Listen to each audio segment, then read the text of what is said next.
It's real Garm D. I'm out here in Chino Hills myself, just like Snoop, but he's talking about the state prison. We stay in the hills. I don't think corporations are bad things. I don't think that they're full of bad people. I think there's a connotation that a corporation is a bad thing. I don't think that's true. Actually, out here in California, what I think is interesting is, as a physician, you can incorporate personally. In fact, a lot of physicians do this when they form their own solo private practice. So out in Covina, when I'm out in Covina, walking the streets of Covina, after I clear the list, I walk around and I'll see, so-and-so MD, a professional corporation. So, physicians, people, a single individual physician can become a corporation.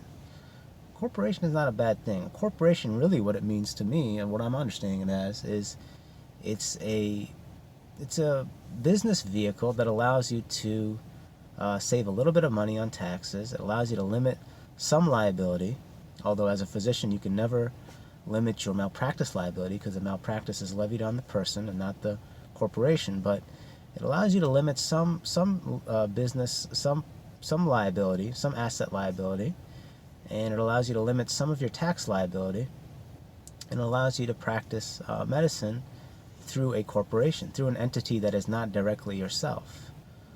So corporation is not a bad thing. Large corporations are also not bad things. Large corporations have leverage versus small groups, small companies do not have leverage. Right? And large corporations can offer you things, they can sort of guarantee you things, but what you have to understand about a corporation is the same thing you have to understand about yourself. Why did that physician incorporate personally or professionally?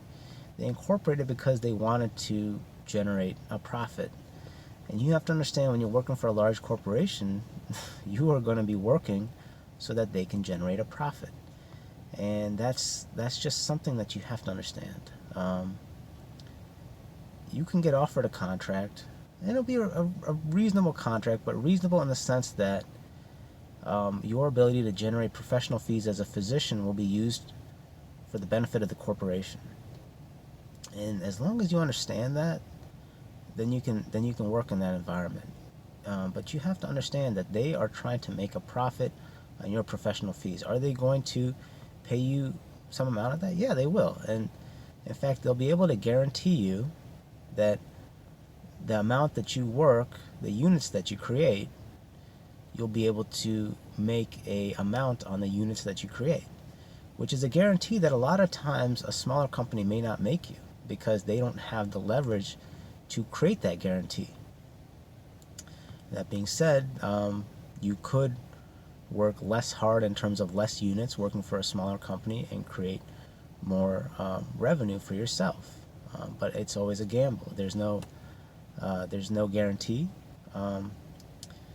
And as things get more and more complicated in radiology, as we become more subspecialized, it becomes harder for a small group of people to have the resources to keep up with the changes. So, that's the business of medicine as I see it. Corporations are coming in, and again, is it all good? Is it all bad? No. It's a way of stabilizing something that has become a little bit unstable. In training in medicine, we're not trained to be business people. We're not trained to be tax professionals. We're not trained to be lawyers. We're trained to be physicians. We're trained to read a list. We're trained to do procedures, drain abscesses, treat PAD. You can find a situation where you're focusing simply on, producing and practicing as much medicine as possible, and that is your forte, and you focus on that, and you sort of allow the business end of medicine to be practiced by other people, and sort of create a system where that works out. Everybody has a different threshold for what they think is a reasonable situation. I do think that if you get away, if you're not happy with what you have, then you have to try something else. Take a break, end your contract, give them the 90 days, and then decide kind of what you want to do. A lot of different situations out there. Risk is tied to reward. If you enter a more risky situation, the amount of profit or reward you could gain could be more.